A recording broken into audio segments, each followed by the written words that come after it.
stars, and welcome to Read and React, a new series by me where we're going to take a look at what is considered canon for the AU, starting with today's AU, Axetale. Now, please bear in mind that I had read up on the Axetale blog that the current canon AU was going to get rewritten, so this is only canon as of present, as far as I'm aware. Now, today's Google Doc is actually provided by A Tale of Faxes, which I believe, correct me if I'm wrong, I believe this page is actually controlled by both of the people that created the Axetale EU.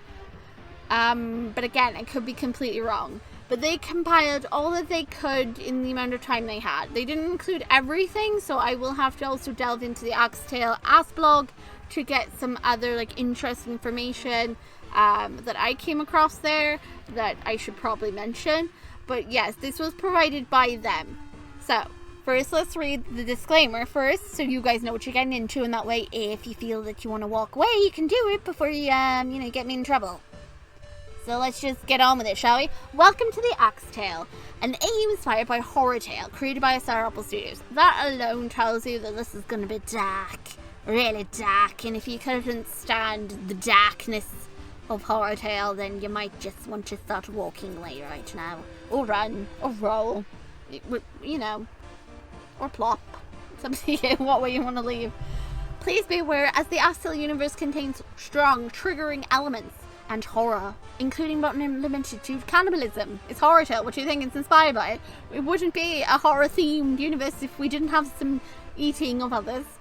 Murder, because Undertale in general has you get murdered. Sounds guilty so many freaking times. Popular character deaths, body horror, mutilation, and mental instability, plus more. If it's dark, it's in ya. Please also be aware that this is a Frans AU. It was created that way intentionally and will not be changed, because technically to change it would ruin the whole entire literal canon story, because this AU is technically following the journey of Eliza, the daughter of Frisk and Sans, through the underground alongside her father, because Frisk is already gone. This Google Doc should indeed provide information to the events that happened before Eliza entered the underground, so we will be covering a little bit of that, and then we're going into Eliza's thing, as well as learning more about the world and where each monster is. Not every monster is covered though, unfortunately. So I'll have to go delving into the actual Axetale blog and bringing out the parts I could find about other monsters that were mentioned. Let's see.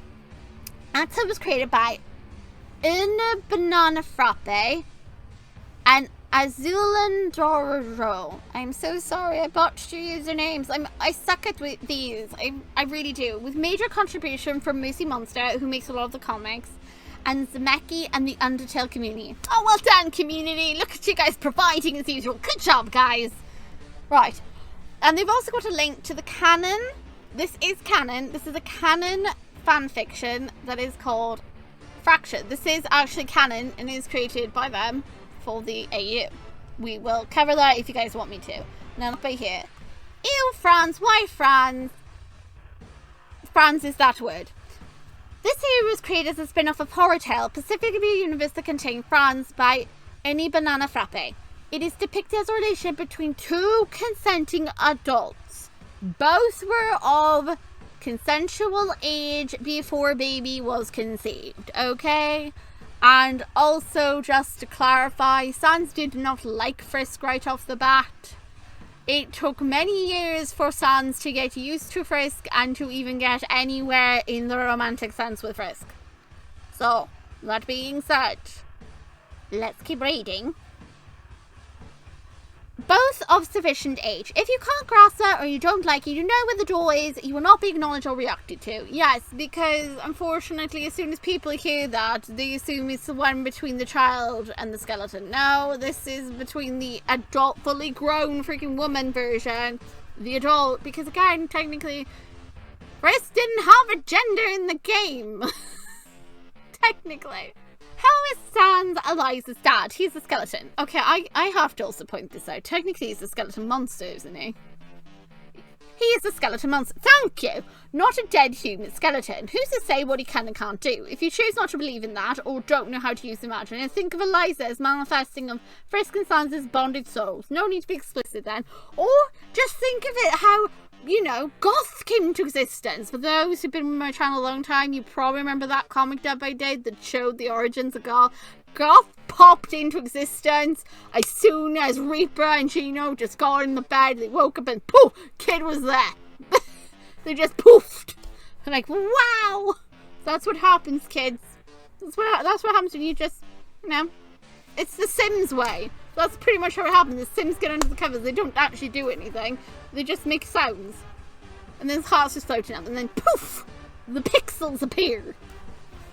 Moving on.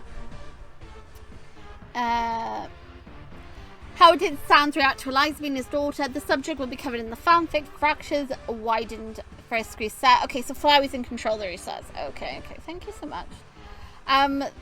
Will there be an Axetale comic? So this is important to know. This is going to technically be a fanfic. It's technically written, most of it. And also through the Axetale blog, it covers a lot of stuff. There isn't like an actual comic for it though. There has been fan-made comics made by Mercy, but a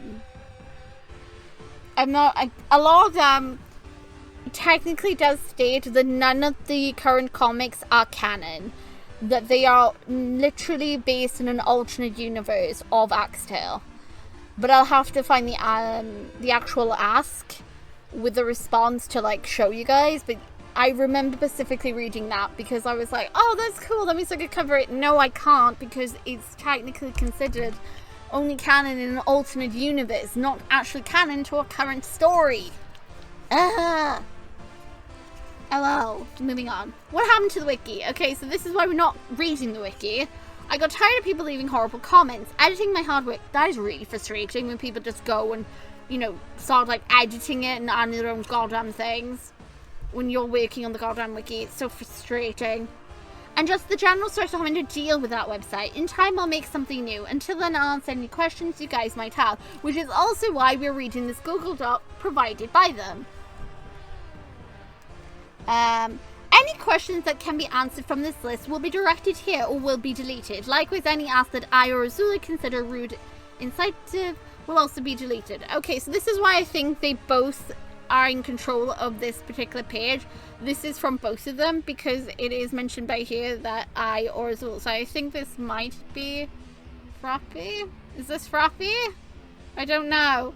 I can't like be 100% sure it's Frappe. Banana. Do I call you Banana or do I call you Frappe? I don't know what to call either of you. Hey! Please be respectful of us, the universe, and our time. Thank you. Which is why I read all that. Now for the next part that I need to read. After some digging, I found it. So I can confirm that white noise, this particular one by here, where Sans is in the basement and the little red butterfly starts to talk through the radio as Frisk, that one is not canon. Also the one, the Napstablook one, where Frisk's spirit pops up and you can see her because she comes to aid Eliza, that one is also not considered canon either. Cracked, I believe, is considered canon, and I'm pretty sure there's another one. What is the other one? I know there's another one. Ah, here we are. This was the other comic, wasn't it? It was the genocide one with Eliza. So apparently, according to this, somebody asked, but I do have a question. Is Eliza's genocide canon, or was that from another timeline? They confirmed that apparently it is not canon. It only exists in an alternate timeline. So, that means only Crack, as far as I'm aware, is canon. Yeah, I knew I was right about white noise not being canon. Here's the ask. I remember, Anonymous asked, I think I remember a comic where Sans finds that Ruby is actually Frisk. Is that canon? If so, would Eliza ever find out that Ruby is really her mom? They responded with, it is called White Noise, made by Mercy Monster, and while it is a very lovely one and is one of my favorite, it is not canon. We have our own plans for Ruby and the family. Yeah, so just again to clarify even more that no, that one is not canon. As cute as it is, it's still not canon. Here we go, we got this one as well. Creepyface 14 asks, If I remember correctly, you were going to prepare a new wiki for Axetale. Any progress? Axetale faxes answered saying, I haven't had the time or the mind. The first one took a lot of work for not a lot of positive output on my end. And the second will take even more work, and it isn't even a priority at this time.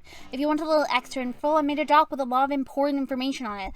That's all I'm able to do at the moment. This by here is the document that we're reading that contains all of that information that they were talking about. And it is so detailed. My god! We still got a couple more things to cover. But I might add them at the end. But this by here is the link that takes you to the Google Docs that we're going to read now. And then I will then jump over to the Axetale wiki. Not Axetale wiki, what am I talking about? We're then going to jump over into the Axetale blog, where I'm going to find the information with the extra monsters that were not included in the doc because not everything is there. Now we can get into the document. Hello my little stars, it's me TwinklePhoenix and welcome to Read and React, where I'm going to read the canon current stories for the AUs that make up the multiverse. Today's AU is going to be Axetale. Now I need to also point out that apparently at present the Axetale AU's canon story is going to be getting rewritten. So this at the time of posting was the current canon accurate story that was created and provided by one of the ones involved with this AU/creator. Names of all the people are up here. They provided a link to a Google Doc that they actually wrote themselves that has all the current canon. Saying, let's be honest, if we go to like the Multiverse AU wiki, sometimes some information is not currently up to date or is accurate. So, that being said, let's just read. I'll read through each paragraph and then I'll give you my input afterwards. Or maybe I'll stop and talk in between, who knows. We'll see how this goes. Either way. Timeline. In the Axetale AU, Frisk first started a genocide route through the underground, influenced by Kara's attempted possession, as normally does happen when you involve that demonic little vermin. I'm just saying, that thing is an abomination and shouldn't be here. But aborted the run after killing Papyrus and commenced a neutral run. Oh, well, at least she stopped, you know. She either managed to push Kara back into the back of her mind, or managed to overpower Kara, sadly after losing the sweet cinnamon roll, who literally goes, I believe in you, human. I know there is good in you. If the humans got a knife pointed towards you, Papyrus, please, will you do me one favour? Either summon a bone to skewer their hands, knock away the knife, I don't care, don't just stand there embracing them with a hug. Many thanks. Okay, so since it's a neutral run, so they started genocide, meaning Whimsun, not Napstabloop, Napstabloop would be fine, he's a ghost. Whimsun, Frogget, Tori, Doggos and Doggo, will those guys also be gone? Pretty much anyone from the ruins up to where you first face Papyrus would be gone at this point. That's technically what would have happened in a genocide, so no, Tori's already gone. And of course, Sans didn't trust her after her murder of his brother. Completely understandable, you know how he feels about dirty brother killers. He just doesn't trust you after that. But of course, he continues to watch her very closely throughout her journey because again, he still has a job to do, aka he's still technically the judge in Judgment Hall. He's still got to assess the situation and keep an eye on you. He did make a promise after all. Resulting in him being present to stop Flowey from taking the human souls, but was not able to keep him from killing Asgore. Dang it, we lost a goat. Now we're without two goats. We don't have Tori and we don't have Asgore, which is a shame. And Flowey's just being Flowey, as we all know. Flowey don't do anything until you distract people, and then he's like, all mine, my precious come to me souls. And Sansa's like, no, bad flower, no, don't touch. So well done on Sans, stopping him taking all those souls. First remained in the underground, where Toriel emerged from the ruins to rule the kingdom and enact an effort to find a way to break the barrier. And 12 years pass. Okay, hold the phone, hold your horses. I have questions. How did Frisk commit a genocide and then it turned into neutral after Papyrus? Because for them to commit a full genocide, and clearly it does show Tori came out of the ruins, Toriel would have had to die. How is Tori still alive? Was Tori just not there that day? Was Tori out getting supplies for her pie? Did the fact that she skipped over Tori, it's still considered the whole thing a genocide, even though Tiny Girl got lazy and you didn't kill Tori? Does anybody know if it still counts as a genocide if you just skip over Tori? Because I would have thought by skipping over Tori, that would have instantly made it a neutral run. Or am I overcalculating and overthinking things? Maybe Tori just lives somewhere else. Maybe Tori was invisible at the time. I don't know. Maybe Frisk didn't drop in the underground where they normally do. Maybe they just suddenly materialized in front of the ruins door for all I know. Either that or Kara's like, I'll spare all of you in the ruins, but I will exact my revenge on all those in Snowdin and those wretched skeletons. Because she's just stuck against the skeleton. You be the judge. What do you think happened there? Moving on. Oh, one last thing I should probably put there though. I'm not surprised that Tori would decide the whole, try to find another way instead of, going after human souls that way, because we know Mama Tori, she is a mama first, a ruler second. She always thinks with her heart, and that's how she leads her life. So the next part says, during that time, Sans and Frisk recoiled, were married, and Frisk got pregnant. Just to confirm, no, the pregnancy did not involve a bed. Just to clarify, get your minds out of the gutter, folks. This is a magical world. There are other methods to do this. And the creator actually did answer that question up on their Tumblr, so if you want to go looky, go have a look and they explain that. But also that's nice that Sans and Frisk managed to recoil. They finally, managed to set aside everything. But it took a long time. Sans saved them and Papyrus is still not there. Papyrus is still dead. As far as I can tell, because it doesn't mention anything about a reset here. And of course, we not only is Frisk married, but also pregnant. The monsters grew closer and closer to finding a way to break the barrier without more murder. And Flowey, god damn it, Flowey, really? You again, child? My gosh. Grew too desperate to wait any longer. He waited for 12 years already. Are you freaking kidding me? He couldn't wait another couple of days before he's like, no, 12 years, it's more than enough, I can't take it anymore, I need to get out, let me out!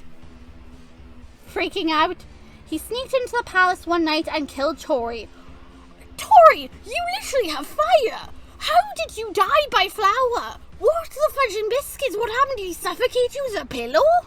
It's a tiny flower. What happened? Mama Tori, where's the guards? Why is the guards terrible? How did he manage to sneak in? I mean, I know how he snuck in, probably because Flowey can just jump about the place. But how did he... She's massive compared... Tori! How? Gosh darn it all. Anyway... And stole the human souls. Well, second time's the charm, I guess, in his case. And transformed into his Omega form. Okay, that's the giant TV thing, right? That's the Omega form. Can people clarify if that's the Omega? And thereafter, going on a rampage, as you do, through the capital, killing many, before escaping to hide in Waterfall. Okay, now I got to ask another question. How the hell did he hide? If he's still in his Omega form, he's freaking huge, right? I'm not mistaken. This is the giant TV form, right? Or is it the one with wings? The Ezreal big thing with wings? Because if it's the TV thing, that thing is huge. How does he successfully hide in Waterfall looking like a giant freaking TV monster? Did he suddenly shrink down or what? Then again, he's still got the souls with him, so he's still big, right? Are monsters blind, or did he just know what route to go where he wouldn't get seen? What is up with this freaking flower sneaking around and getting away with everything? He's worse than Kara, and he even crashes games when given the chance. Ugh. The imperfect magic, the soul's resistance, and Flowey's inability to control his new power ripped to tear the fabric of space-time. Really, he wasn't done messing up? God damn it. Allowing the space between universes, termed the void, to leak into the world and slowly poison all magical creatures. At least it's just the magical ones. Humans are fine. It brought to bear the sickness called the hunger, which causes heightened aggression, paranoia, and insatiable hunger. And now you can see why this is technically inspired by Horrortale. They get hungry, they will start eating you. Be warned. So they get more aggressive, makes sense. More paranoid, well, okay. So they might start, does that mean they also might be hearing things from time to time then, since they get super paranoid? Well, that kind of sucks. Oh god, now I'm just imagining, because this also means Flowey can get this too, right? And he's this massive thing. No wonder people don't find him. If you got that, you wouldn't be able to get near him, would you? He could just, like, grab you with vines, drag you down and eat you. Oh my gosh. Well, that just escalated, didn't it? Terrible times we living in the underground, but well done at getting married though to Frisk. It's a shame you got married and then this all happened because Flowey decided he couldn't wait another few years. Impatient little child as he is. What can I say? It's Flowey. Okay, so now for the next paragraph. Fans fearing Frisk would be targeted by both Flowey and the other monsters, because bear in mind not only is she pregnant, but she's also super squishy. Like squish, squish. Flesh, bones, and blood in there. He took Toriel's soul and used it to eject Frisk from the underground, sending her to seek out more souls to break the barrier and help them all escape. I'm assuming technically at the time, the reason why Sans said this, he wasn't aware that there is a current pandemic, a problem called the hunger that's affecting everyone, because I'm pretty sure now he would be like, never mind, don't actually open the underground. We may actually wipe out humanity if given the chance. It might be a bad idea, my love. Okay then. And then she was assaulted, what? And violated while searching. Huh? Oh, okay. However, landing her in a hospital, and when she tried to explain her mission to the doctor, she was deemed crazy and sent to an asylum, where she was administered drugs to keep her complacent. She was eventually freed by her mother, but was so weak and drug addicted that she was incapable of taking care of herself or continue her mission. And when she gave birth to the child she was carrying, she died shortly after, all of her determination extinguished. Her determination only extinguished when she died? I'm surprised she stayed so determined during all that. What? Wow, that escalated. Frisk honestly was safer in the underground. Poor thing. Gets up top and then gets that. All of that happens to her. Oh, so that kind of confirms that humanity doesn't believe in monsters. At all. Because they straight away thought she was crazy and then just started drugging up. She was pregnant. Didn't they even think for a moment how that would affect the baby? Guess not. You tell them, oh, my mission is to find souls to open a barrier to free monsters. Okay, to be fair, that does sound crazy when you say it. That does sound a bit crazy. And bear in mind, a lot of things probably changed between the time Frisk was in the underground to when she got out. That means, like, how modern things were becoming, because we don't know how much of the outside world changed because she was a child when she was in the underground. Or, like, yeah, a child, right? Like, she wasn't, like, a full adult yet, because a few years later she was a fully grown adult in her 20s. Wow, Frisk just got... Wow, poor Frisk. I feel so bad for her. We haven't even gotten to our main character, Eliza, yet. My god. I don't know which is worse, the underground monsters, or just you come up here and you get that. For God's sake. And the thing was, she was alone when that happened, too. Oh my gosh. Wow, that escalated so freaking quick. I don't even know how to word that. That's like straight away something that I would associate with like Frambo incidents here. Oh my gosh. Okay. But she was so weak. So yeah, she was weakened so badly that at the time it came around to the birth, it pretty much killed her. She gave her all to save Eliza. Bless. That's sad. So Sans saves her only for when she gets out to have that all happen to her. Gosh darn it. If he ever finds out, oh god. Okay. Moving on to the next part. The child was named Eliza. Okay, question. Did Frisk name her Eliza? Or did the mom or the grandmother? Who named her Eliza? A child of strange magic, and spent most of her childhood on the surface, aided by the mysterious red butterfly that she termed her familiar. It helped to compile all of Frisk's soul notes, the soul canister she brought with her above, and Eliza finished her mother's mission, collecting all the souls she would need to free the monsters before venturing into that direction mountain. Wait, where did she get the souls from? Did Eliza kill someone? Or were they just... How did she get the souls? Did people just hand them over to her willingly? What just happened? Wait, how did she get souls? I'm actually more interested in how this child got souls. You mean to tell me she's got souls in her backpack that she's carrying around with her? Literal souls in canisters? Have you seen the size of those canisters? Those things are huge. She has those in her backpack? What? What? How? Anybody besides me more interested, like, how the souls? How did she get them? Fine, we'll let it go. It's just going to remain with many of those mysteries that have yet to be answered. But anyway, moving on. The underground was not as Frisk left it, however. Understandable.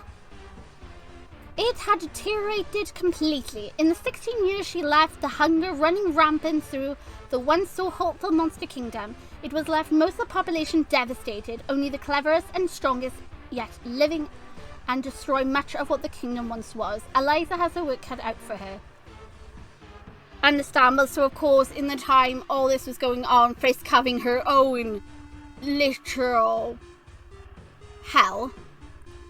The underground was also transforming in a very terrible way, ravaged by the disease called the hunger, which of course lowered the population completely, because people started getting really hungry. Now to read about the locations. Ebot City, the human city that lies in the shadows of the mountain from which it gains its name.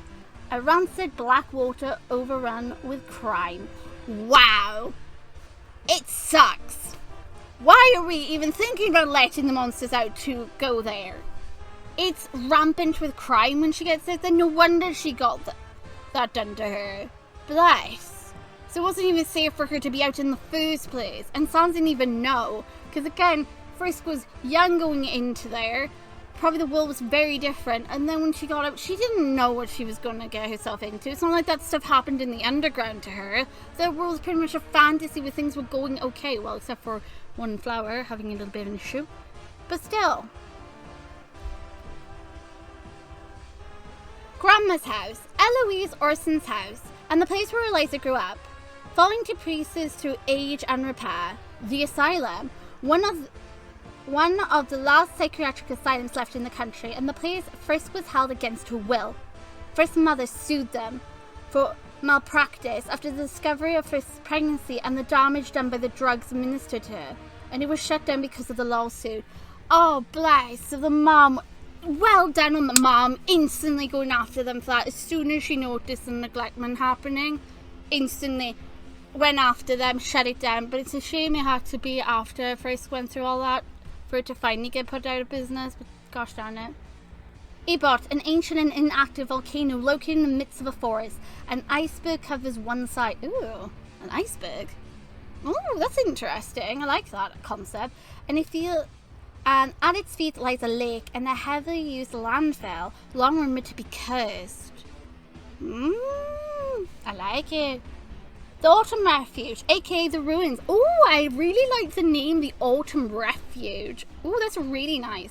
The first and oldest of all the Monster Kingdom sections, and also the largest, the refuge is made mostly of ancient ruins left behind by the monster forebearers. The growth of most of the underground food supply occurs here. Oh, that's nice. Okay, let's read about this area then. The flower room / the ancient door. Ooh, ancient door, I like that too. The original entrance to the underground, long sealed up by the monsters fearful of humanity trying to cull them for good. Oh, bless, so they were already scared the humans wouldn't kill them. Aww. And crowned by the deep dive. The deep dive? What is the deep dive?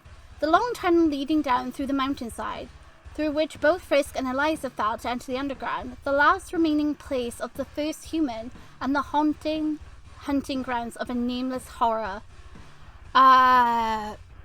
Napstablook. It probably is Napstablook if I'm thinking about it, because it said haunting and hunting grounds. It's probably Napstablook, because out of all the monsters, Napstablook is one you can't kill in a genocide round. He'd be the only one in there, wouldn't he? Oh, bless. The Sunken Kingdom, the first home of an ancient monster kind, long forgotten to history and nearly sunken beneath its still but rising waters, one of the only places where untainted magic still exists in the underground. Ah, ancient ruins, maintained tunnels, walkways and dried up aqueducts left behind by the monsters that lived beneath the mountain long before the war, hauntingly silent and choked with both dust and enormous thorny vines. Thorny vines makes me think maybe we might be dealing with a bit of Flowey here, because there's thorny vines. That's like a hint that that's Flowey, but why would Flowey... He could have also moved on from hiding in Waterfall to moving back into the ruins, who knows with him. But dust mentions monsters, so monsters have died here, because it's not clarifying if it's monster dust or if it's dust. Old home, the ancient city monster kind settled in. After their banishment beneath the mountain, many monsters fled here. When the hunger first began to spread, in the hopes it would protect them, it didn't. Napstablook wanders the many streets and alleys here, picking off small game and woefully mourning the loss of all they had once known. Oh, poor Napstablook. I mean, he technically is eating people, but at the same time, poor baby, he's still sad, you know, he's miserable. He's lost all his friends, man. And he's hungry. Falham, the refuge capital, and the centre of the farming and agriculture in the underground, spread out across many fields and pastures beyond the walls of the ancient city. Many plants and rock elements once worked their magic here to keep the soil fertile and high yielding. The field lies barren now, consumed by ravenous monsters and time alike. Really? Oh, can they not grow stuff there? Damn. That's a shame, because they did mention, I was like, oh, there's probably some place that grows food here. No, they don't. Okay. Bulkwalk Market Square. The remains of an ancient human fortress. Oh, that's an interesting one. Sunk deep within the mountain, long forgotten. Its hollowed out shell was once used as a trading hub across all sectors and kingdoms, but now houses only the few spider folk that haven't returned to Hotland or settled in Winterrest. Winterrest? Ooh, fancy names. I like all these extra names. I'm really liking this. The frigid Arboretum, the fridge. I'm assuming this is Snowdon, maybe? The area of the underground, directly beneath the glacier above ground, the fridge is constantly in various states of frigid cold and is home to the collective facilities of most of the kingdom's raw material. Winterrest, that we just heard about. Okay, yeah, so this is Snowdon. The capital of the fridge, encircling the highest point in the underground and capped off with the University of High Magical Proficiency. There's a university? Oh my goodness, they're smart down here. A winter wonderland comprised of decorative cabins, shops and various wintertime attractions. Atop the highest tower rings an ancient bell, audible all across the underground, overrun by ice spiders, frozen variations of spider folk that live deep in the caverns of Hotland. Okay, I was really excited for this, but then you mentioned there were spiders running around the place, and now I'm like, okay, maybe that's not a good thing. Never mind. Moving on, my happiness. I went from like, ooh, sounds magically fun. There's spiders running around. Oh, never mind. The deep woods, the large forest that covers more than a third of the fridge. Once a source of livelihood for many monsters, it now stands not as just a refuge and camouflage to many rapid beasts prowling within, but as a danger in and of itself. The trees in several places have awakened. Wait, what? The trees eat people? What? Just as hungry as the monsters that stalk through them, and have been seen not as attacking monsters, but slowly moving across the ground. Oh my god, they're tree ants. What? What? They're alive? Are they alive because they've just come alive in general, or are they alive because, like, it's something to do with Flowey? But I like that. That's, like, literally, it gives me the feels of, like, Don't Starve, where you've got, like, the big trees that come after you. I love that. Lumberton. Oh, Lumberton, I love the name of that. That's funny.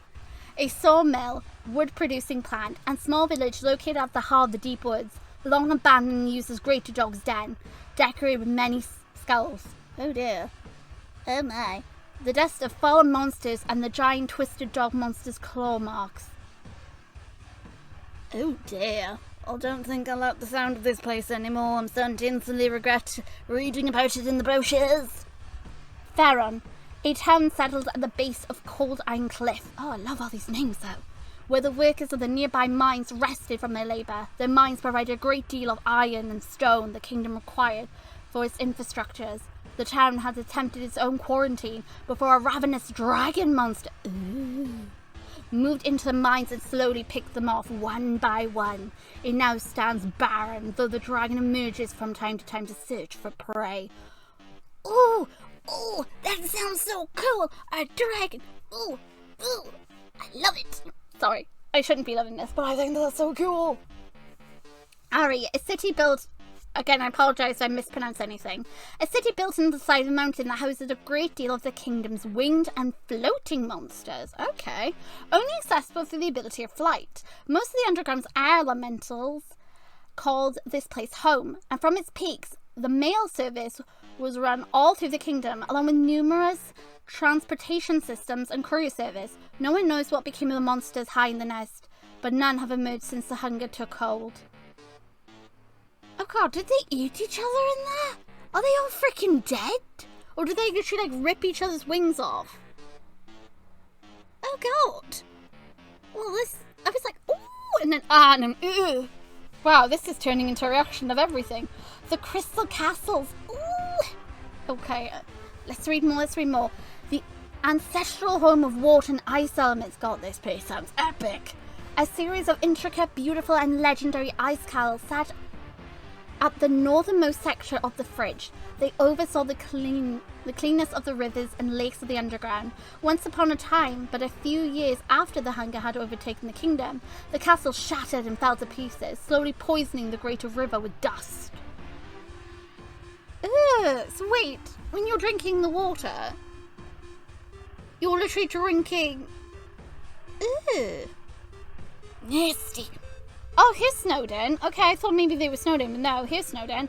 A small trading village and the Royal Guard's outpost, set at one of the main crossroads of the fridge, and home to the machine that is responsible for cooling the core in the hotland.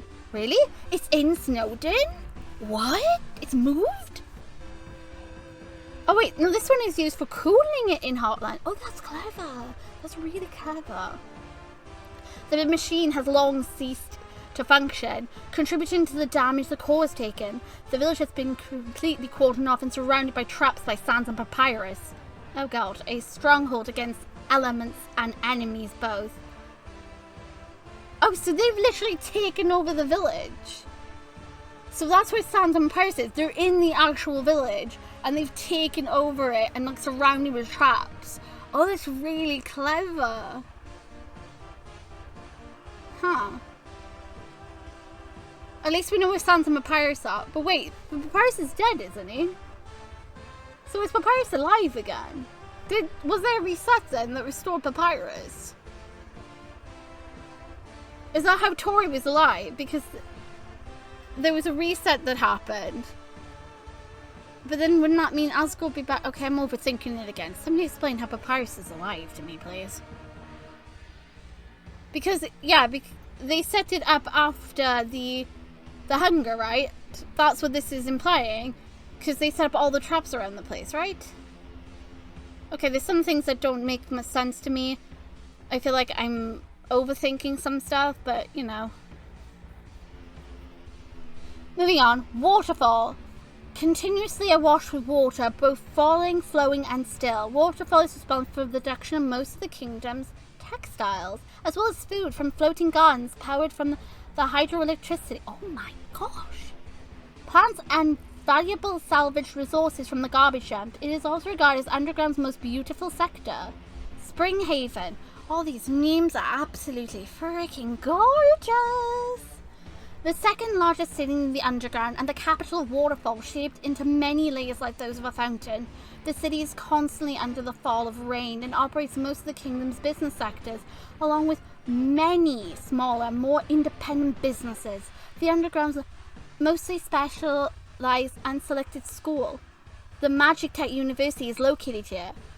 Once always bustling with activity, the skyscrapers and wide streets and back alleys stand completely desolate. No monster brave enough to venture through the mushroom maze to reach it. Oh god, are the Temmies in there? Oh god.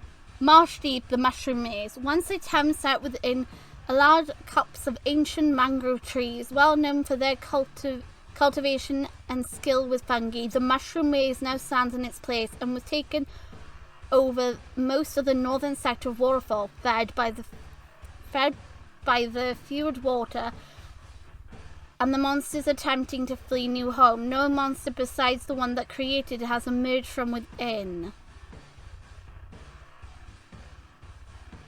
Oh, that's Flowey then. Because Flowey hid in there. Flowey must have made the mushroom maze, did he? Because it said the creature that created it has not come out. So it could be, maybe that is where he is. I don't know, look at me just trying to guess where he is. Like, it's probably there.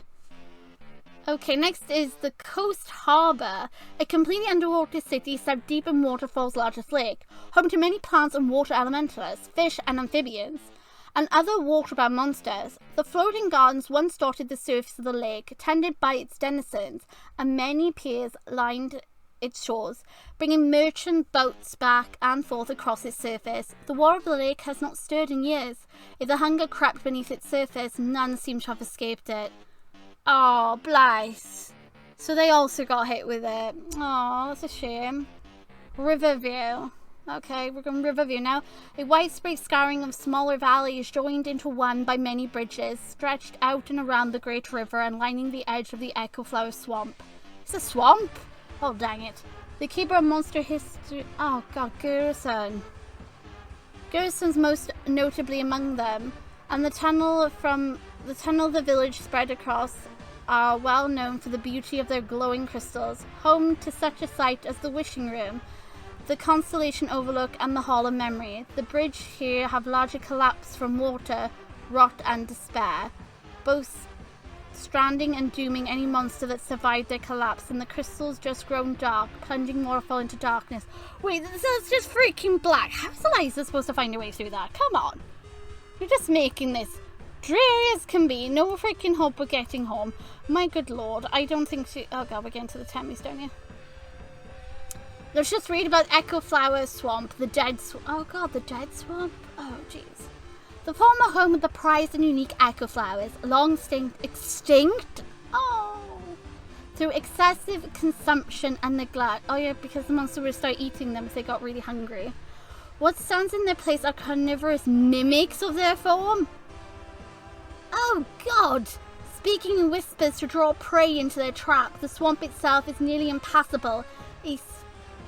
Oh god.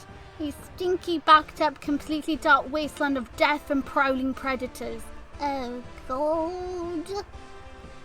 Temmie Village, the cavern that the strange Temmie clan settled within, is completely flooded now, abandoned by the foaming, mindless horde of creatures that roam the swamplands. Backwater Row, the hydro plant.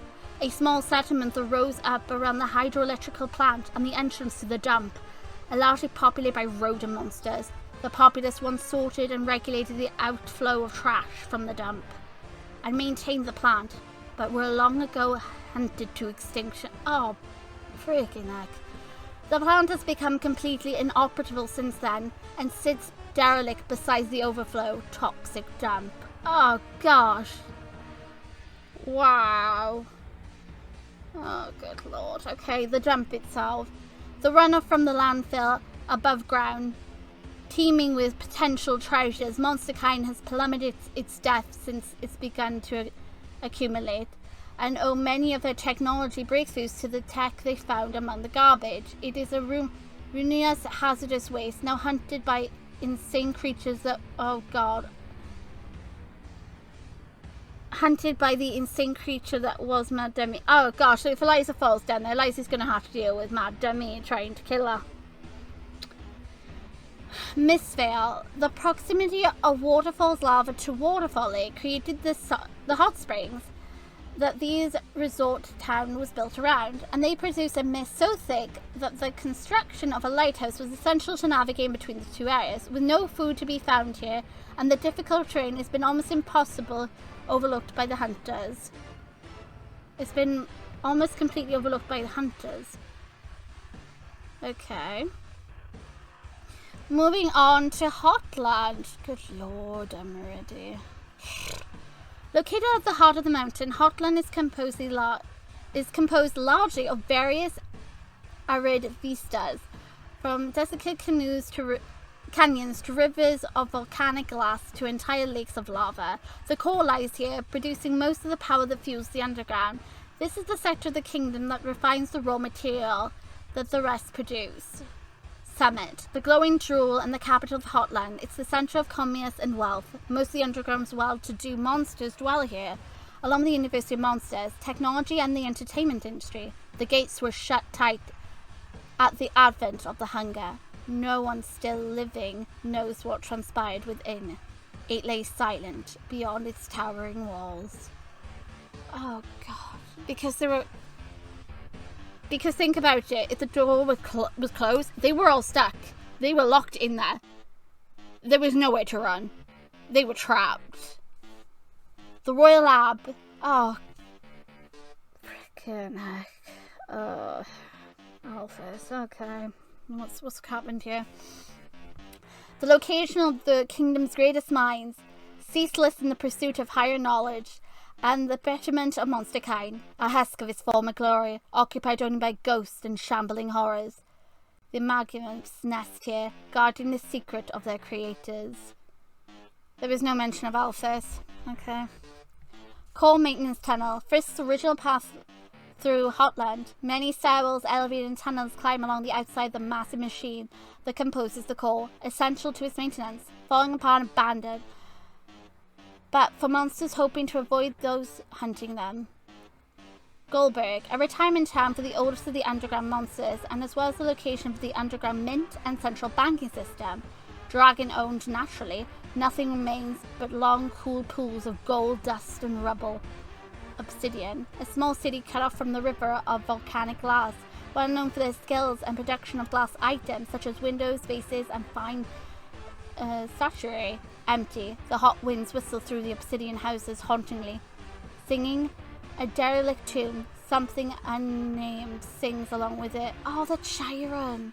That has to be... Is that Chiron? That might be Chiron. Possibly Chiron. But Chiron should have been in Waterfall. But the fact they said singing, and that's what Chiron does. She normally sings. Unless it maybe somebody else? Could be Minotaur. Clifftown, a legendary township carved into the side of the Redstone Cliff, populated by the Lizard King, and crisscrossed by many narrow bridges. A river of lava flows beneath, and in its prime it produced the finest woven fabrics in the kingdom, aided by the spider folk of the labyrinthian caves. The remains of the royal guards stand watch here, giving a perfect vantage of all the roads within Hotlands from its peak. Lava Flow, a village set on the edge of the lake of molten rock.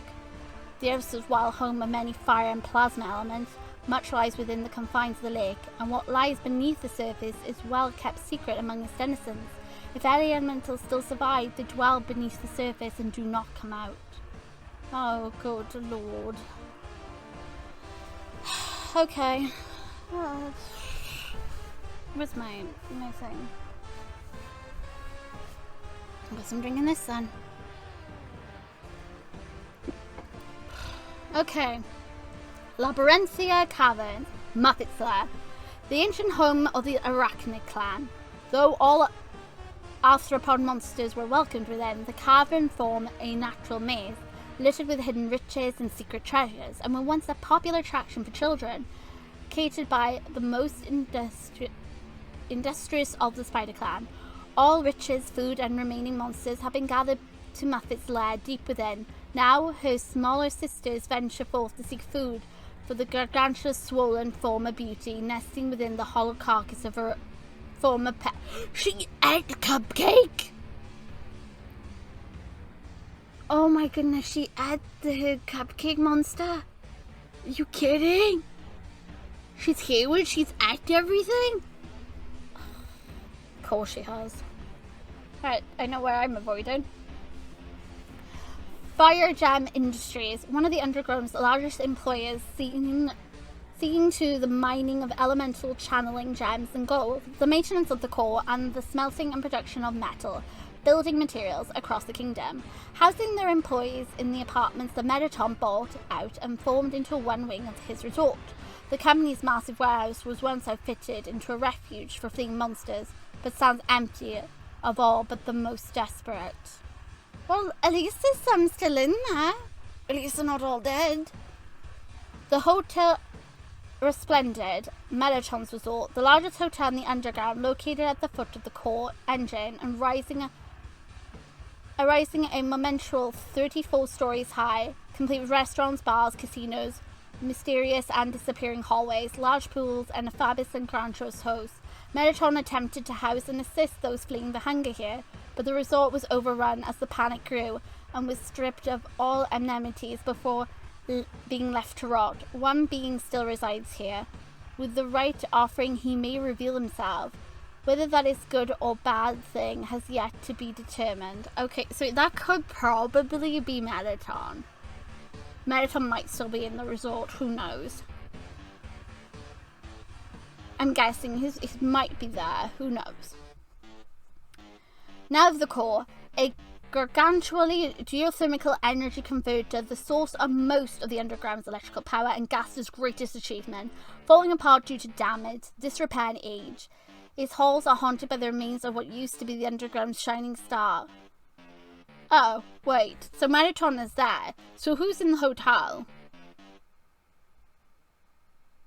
Because it said the remains of what used to be the underground shining star. That was Mettaton, right? And a few other hidden dangers. The reactor, the nuclear-powered engine that runs the entire core, close to a catastrophic meltdown due to damage and lack of maintenance. Oh my god, the reactor's gonna blow up? Well, that's just blooming great. Well then, if everything else is not gonna kill you, the reactor will eventually. Good to know. New home.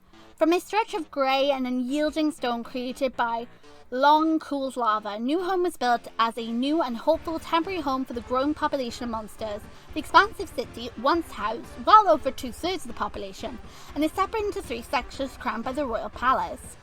Lower section. The lower section held the common populace of monsters, many small but comfortable housing units crammed into almost every available space. Small markets and shops were present among the homes, but most supplies and entertainment had to be obtained in other ways, less congruous areas of the kingdom. The closed spaces and sheer amount of hiding places made this sector ideal for the constant feasting that had broken out. Oh god. Oh, so they just keep eating down there. Okay, the feasting had broken out in Namra City and had transformed the lower sector of the city into a bloodbath war zone. Ugh. Okay, fair enough. Be our guest, be our guest. Put the service to the test. Just turn around the corner and eat whoever you find, and good luck, try not to die, I guess. Upper sector, the homes here are much larger, housing monsters less common and boss-level subspecies, but are much further spread apart, giving the upper section an air of luxury. The proximity to the palace and the taint of the glitch makes the largest homes unsuitable to sell in, however, and thus have left them standing empty once the common monsters overrun them and drag the higher level monster within out to join the feast. Well, I mean, at least they were fair enough to, like, bring them out to join in the fun of eating, I guess. Congratulations. Ugh. The Royal Palace.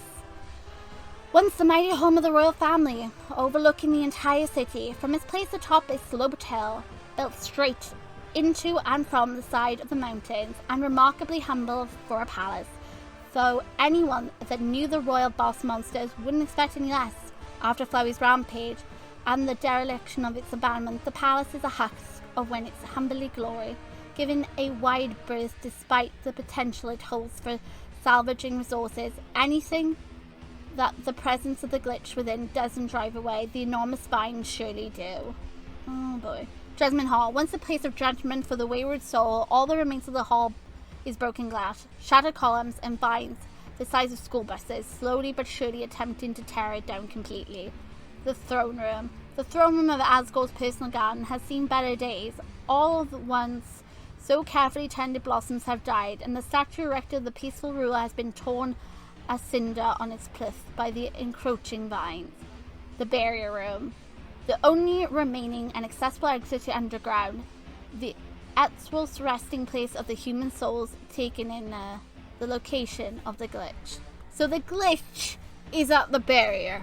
Great. Hey Eliza, good news. Even if you stay the underground, you still gotta get through the glitch. Good luck with that. There's giant vines, monsters to deal with, a freaking door. Wow, she's got her work cut out for it. Now for major characters. Here's the part we're gonna go. Let's go through it.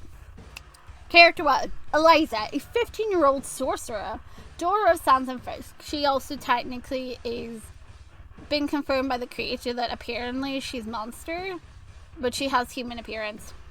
So take it as well. Persistent, brave, and determined. She's on a journey to finish her mother's work and save the underground. Wow, good luck with that, Eliza. You're gonna need all the luck you can get. Frisk. Francine Frisk Orsini, the 8th fallen human, and the would-be savior of the underground. Mother to Eliza and mate to Sand. She was ejected from the underground as it became more violent, sent on a mission to gather more souls, but was attacked and kept from her duty. Died following childbirth. Frisk got the really, really bad and sick in this, didn't she? Like, my goodness. Red Butterfly. Eliza's familiar and the lingering memory of Frisk's soul, assisting Eliza on her journey. The White Butterfly. I have not seen the White Butterfly at all at any point in anything that features Eliza up on the Tumblr or in any comics that I've seen, which, by the way, a lot of the comics are not technically canon. This has been clarified multiple times by the creator.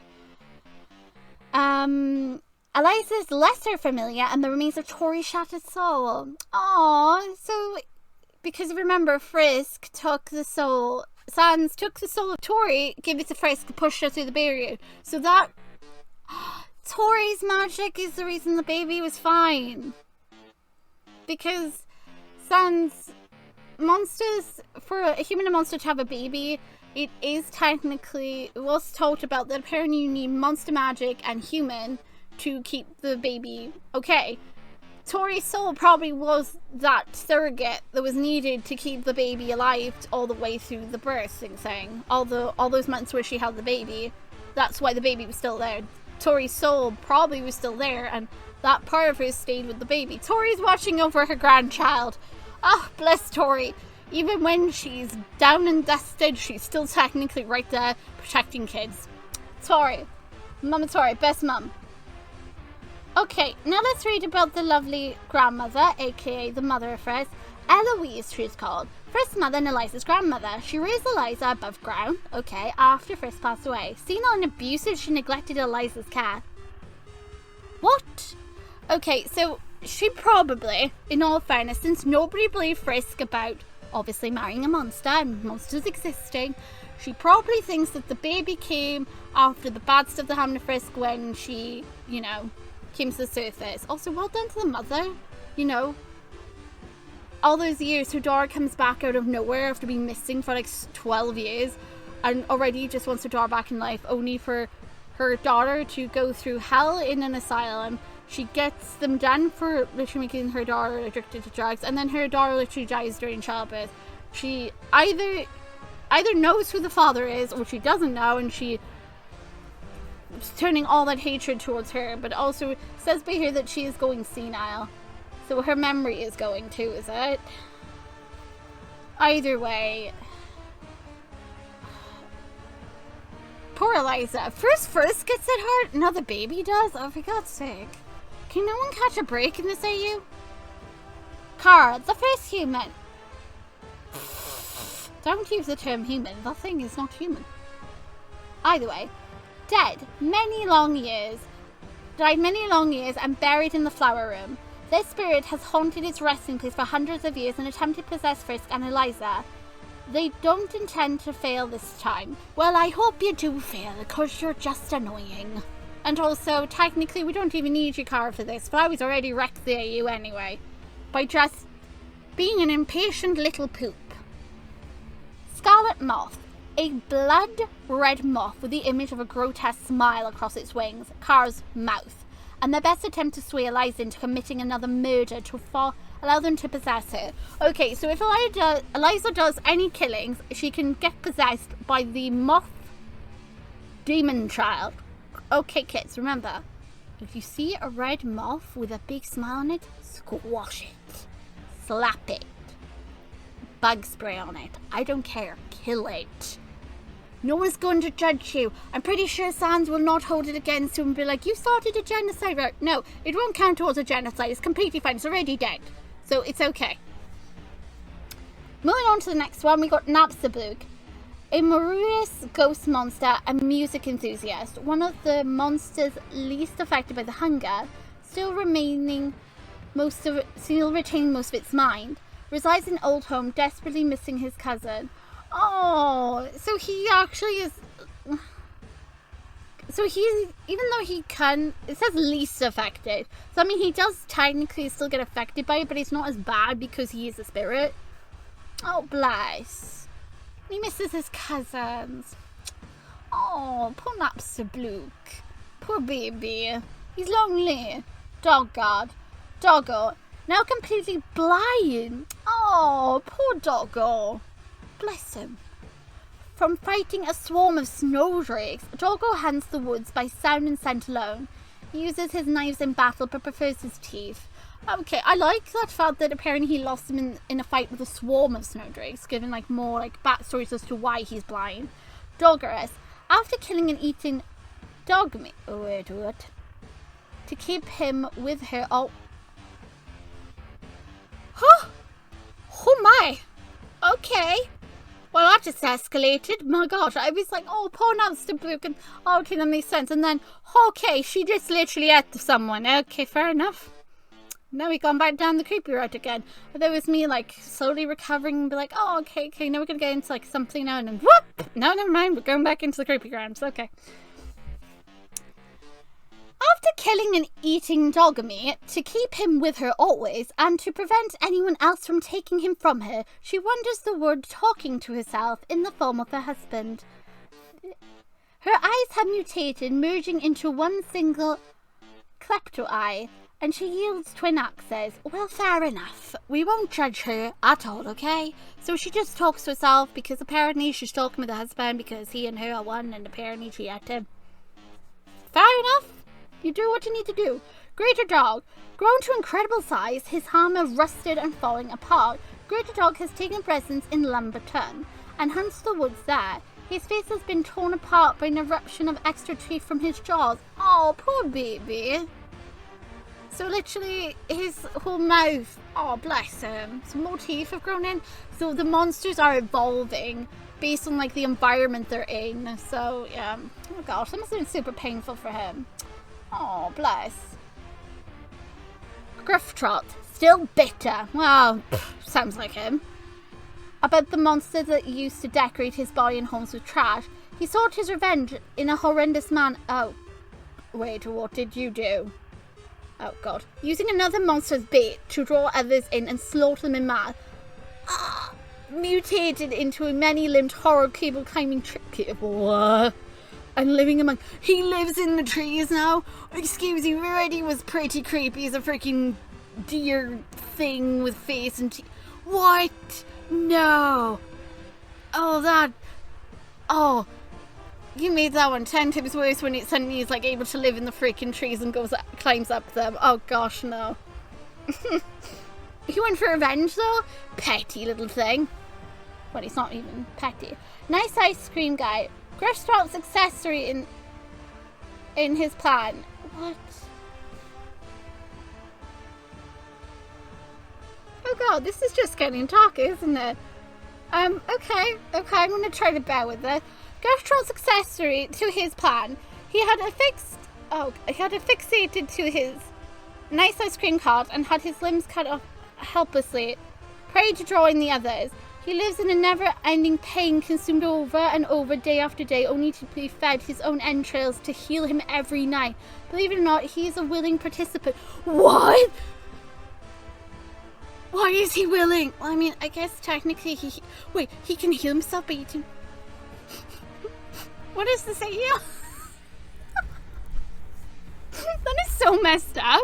I mean, it's clever, but it's also pretty messed up. At least he consented, I guess. Fair enough. I mean, if he was willing. Who am I to judge the bunny's decisions? I mean, it's whatever floats your boat or floats your ice cream cart, I guess. We'll just go to the next person. Let's go to the next person. The river person, an entity of unknown power but great danger. The river person still rows the length of the river. Good on him. Searching for a place along its bank and singing quietly to themselves. For the right price, their mercy can be bought. What is the right price, exactly? Now for our main man, Sans, the Butcher of the Deep Wood. Oh, I love his title, the Butcher, because he's got that big axe. A feared hunter among those still living. Father Eliza, mate of Fres, brother of Papyrus, clever, most conscious and savage. He has set many traps along the road surrounding Snowdon and has completely fenced the village in to use as a home base for himself and his brother. Okay, so Papyrus is alive then. His left socket had been shattered, fracturing his skull and causing great and lingering pain. Oh, bless.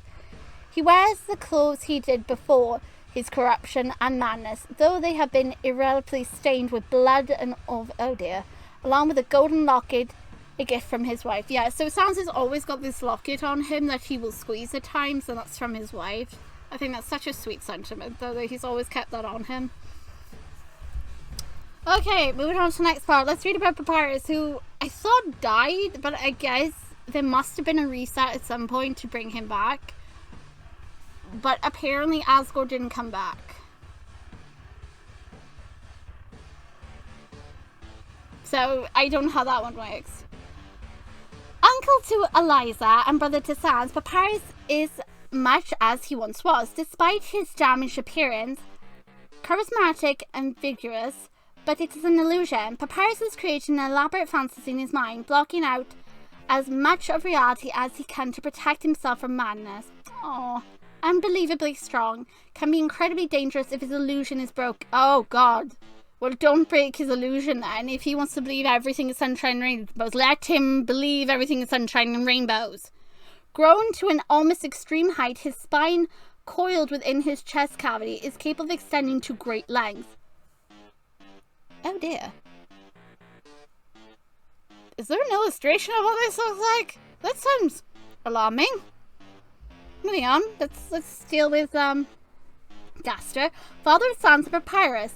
Lost to the void long ago, Gaster has had time to regret the small role he played in the lives of his sons and seeks to help them survive their cruel world from the void, helping to guide and protect Eliza along the way. Aww! Well done to Gaster. Look at him being best grandpa.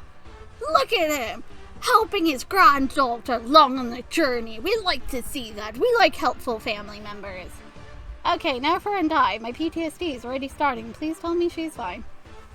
Undai, a shell of her former self and nearly blind hunter. Why is she blind? Bless. She stalks the marshes in search of prey. Every 2 weeks she meets with Papyrus at the edge of waterfall for a play date, watched over by Sans.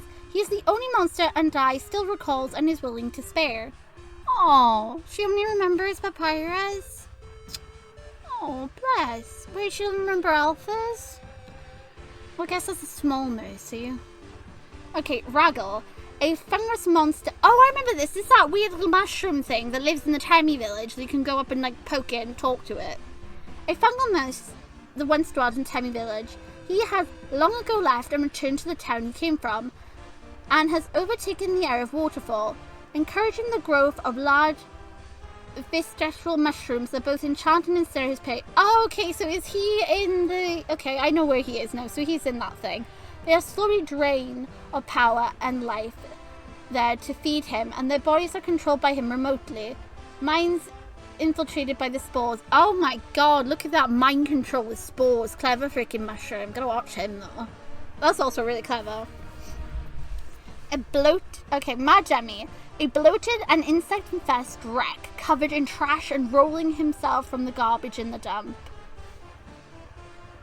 Oh, bless, he's rolling himself through the garbage. He's really gone mad, bless him. Garrison died of a broken heart. Aww. At least he didn't get eaten. When the news of Toriel's death reached him, boarded himself up in his garden beforehand, before remaining one of the few untainted areas in the underground protected by ancient ruins. Oh, bless him.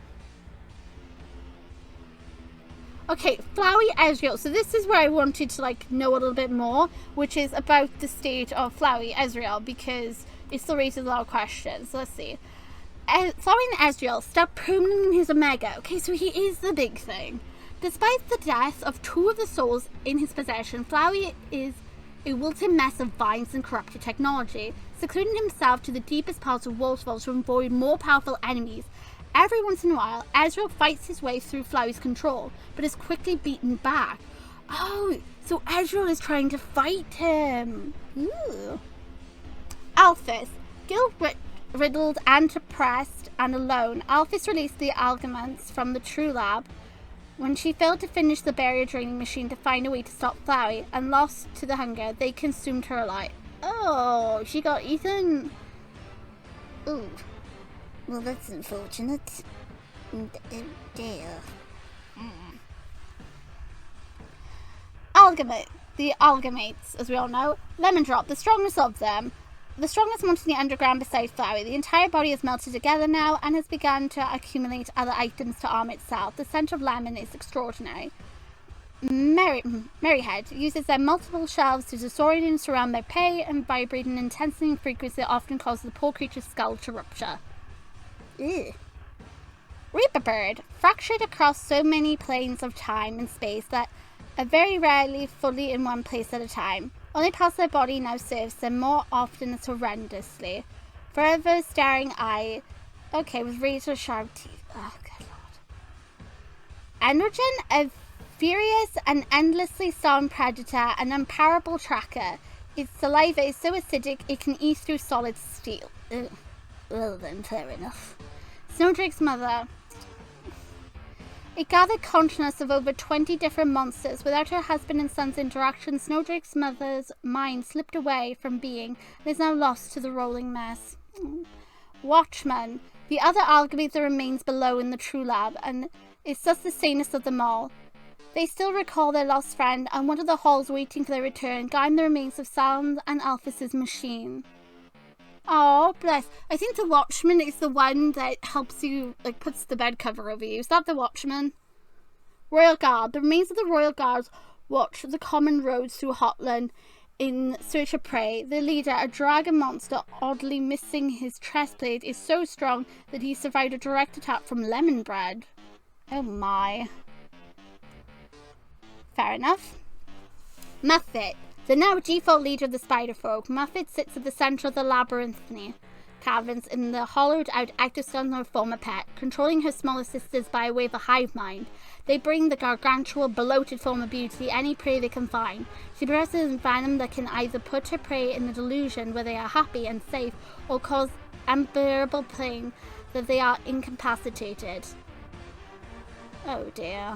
Mettaton, irreversibly fused to the machinery of his robot form to survive Burger Pants pushing him into a ravenous crowd.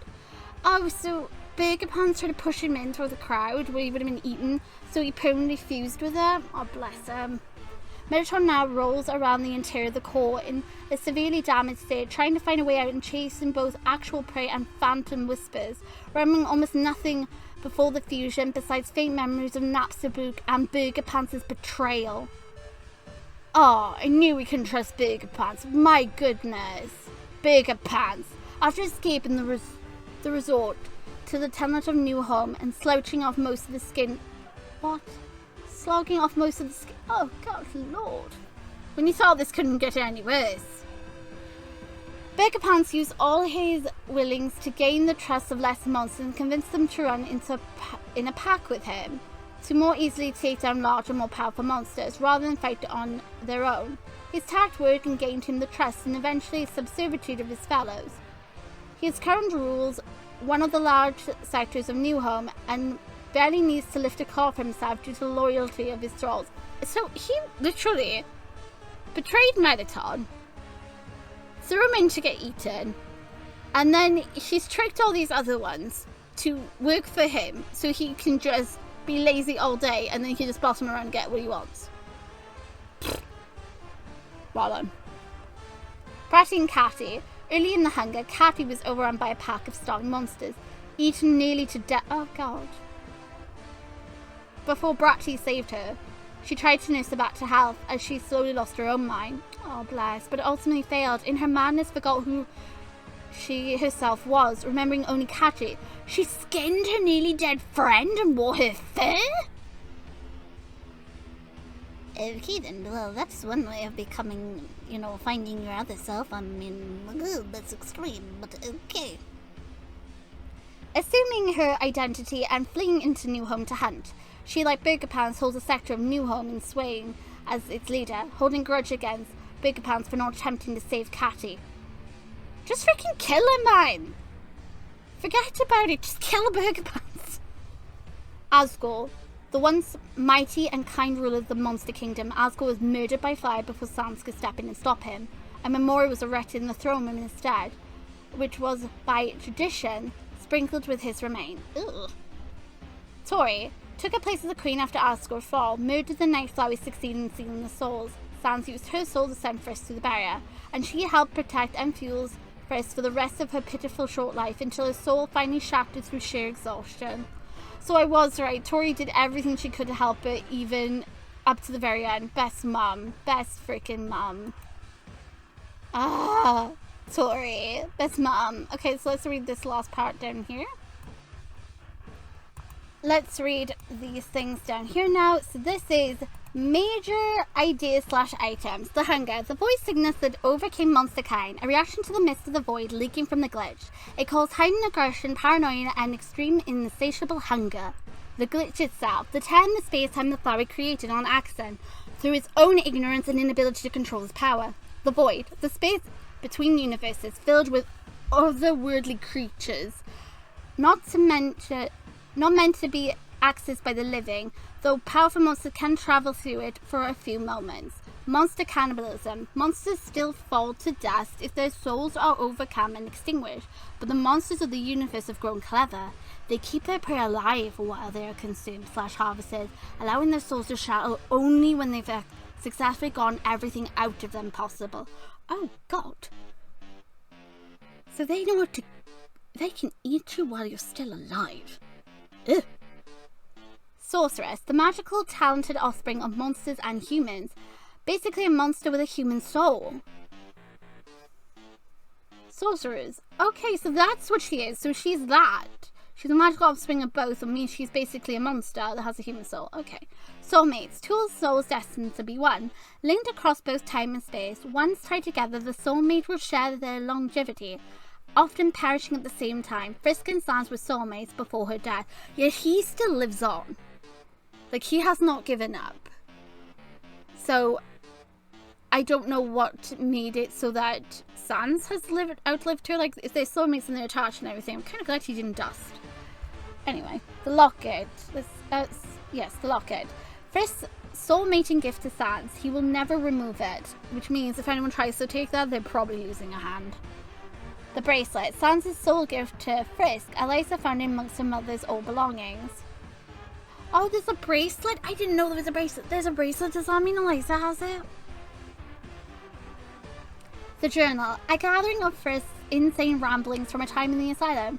Detailing much of the underground through maps, sketches, and rambling explanation, Eliza created a compendium of them to follow for her own journey. Gaster blasters. Okay, here we go. The Skeleton Brothers' secret weapon, ageless void beasts discovered by their father that they can summon in times of need, unable to be brought into the underground now due to the sheer amount of corruption they suffer from the brothers' tainted magic. Does that mean they would probably freaking eat each people if they got summoned. Let's hope they're not sentient. Anyway, soul jars. The jars that once contained the 6 human souls, sent above ground with Frisk on her journey. Only one survived the long journey, and Liza used it to gather the 7 souls she carried with her into the underground. Okay, so it's only one jar, but she literally shoved 7 souls in there. She's like, get in there, get in there. But where did she get the souls from? Sans' axe, a twisted, easily summoned bone attack. Studied with an extremely sharp axe blade, most of Sans' magic is too painful to use now, and so he defers to this, as it causes minimum pain. Oh, so you mean to tell me even when he summons his axe, he's in pain? Bless him. And that, of course, is everything that is technically considered at present canon to Axetale. I hope you enjoyed reading this. I learned a lot, that's for sure. And I have many questions. I'm looking forward to seeing more from Axetale, but either way, regardless, this is what is technically considered canon at present. If you guys have any other AUs you want me to cover, then just let me know. Or if you have a link to like a Google Doc with canon information stuff you want me to react to, just let me know. Or if you have an AU you want me to actually take a look at and read about, let me know and I'll react to it. Either way, I wanted to see what you guys think of this. It was a long read. I hope you guys learned some canon facts about Axetale. And yeah. Who am I kidding? Of course we're going to take a look at the Tumblr blog and see if there's any more canon information for other characters that were not included in this Google Doc. And I know quite a few that we should probably definitely cover. So give me a second and I will find them and cover them. A user asked, Jerry still alive? ? Unfortunately for everyone. Jerry was not included in the Google Doc, but the fact that that is a response to that question is hilariously funny. I had to throw it in. We at least now know the fate of Jerry. Jerry's still alive. For all those that care about Jerry, don't worry. You're Jerry Senpai. You're Jerry God. You're whatever the hell Jerry's supposed to be. He survived. Moving on. Here we go. Here's one of the asks I really wanted to cover and react to. What exactly happened to Alphys and Grilby? Alphys, in the wake of Sans's dilapidating injury and the kingdom's collapse, was left alone with the task of finding a way to either break the barrier, through the use of the siphoning machine that she and San had been working on, or to defeat Flowey, which she knew was impossible. Overcome with guilt for Flowey's very existence and hopelessness for the overwhelming circumstances, her soul falling more and more under the control of hunger every day, she eventually let the starving amalgamates out of the true lab in hopes that it would in some way redeem her as they consumed her. So it looks like Alphys let them out because they literally were stuck in there. They had nothing to eat. They were going to start eating each other. As for Grilby left Snowdon and returned to Hotland to attempt to haul up there with his daughter and wait out the plague. He lost his mind, however, and walked into one of the waterfall lakes. And when he came to his senses enough to realize he'd eaten his own daughter and then effectively committed suicide. Beep. Oh my gosh. Poor Grilby. He had his daughter. Oh, bless him. And then he just wanted to end it. Understandable. So he tried to run away from the hunger, but inevitably him running away didn't matter.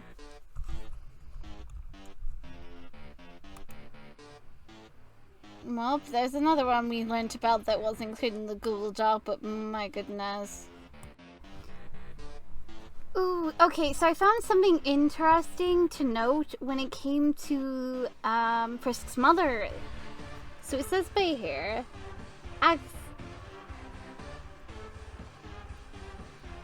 Axel, if Frisk survived childbirth, what would the relation between Liza and her grandmother be like? Much better. Eloise is still mentally ill. Alzheimer's can really be prevented by emotional sentiment, but she would be much kinder to her granddaughter without the burden of blaming Frisk's death on her the child. She also gets the care she needed for illness, and someone will be able to look after her. Okay, so she's suffering with Alzheimer's, because I was like very confused with what was going on with her behavior. Okay, so she actually has Alzheimer's. Okay, that explains a lot. Well, I'd be sure to add this in too, because that's something we weren't aware of, like, fully. Like, it wasn't mentioned that that was the exact thing she had to explain her behavior. Here, of course, is one of the few last asks I'm going to cover, because, let's be honest, we're all thinking the same thing. The girl is going to be stuck in the underground for a long time, right? What is she freaking eating down there? And Anonymous asks, Eliza, what are you eating during your stay? I assume Sans isn't letting you eat monsters. Why wouldn't he? I mean, if there's not a lot down there to eat, I assume he would check and glitter. Well, in the beginning, I had some food that I brought down with me. Smart girl bringing provisions. But it didn't last long. Even though Daddy didn't let me share it, he finds cans sometime that he gives to me too. But most of the time, meat is all there is. He doesn't like it, but I really don't mind. I get so hungry. She looks guilty and sheds a single tear tinged with blackness.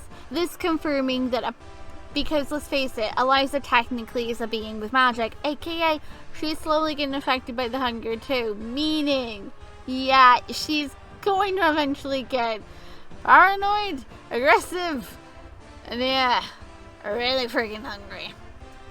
Because unfortunately for her, she technically is going to get affected by it. It will eventually happen, so let's hope she gets out of there sooner or later. Preferably sooner rather than later. That would be good, wouldn't it? There's still like a lot more stuff in here. Like, there's tons of stuff about Papyrus and Gaster that I didn't cover. If you guys want, I could also do a reading, literally the Axetale blog altogether, and go through everything and react to it, that I find pretty interesting. It's worth covering. Technically, there's so much stuff in here, so much delicious lore hidden in here, that I really want to delve into it. But if you guys want, I can do that, and have like a section where I react to canon blogs for AUs as well. But we'll see what you guys think. I'll probably put up a poll and see if you guys want me to react to the actual Tumblr blog for Axetale. It got a bit more in depth detail, because there's some like really interesting asks here that I would love to like delve into. But this is getting already really long, and we can't keep covering everything all day. As much as I would love to keep covering everything,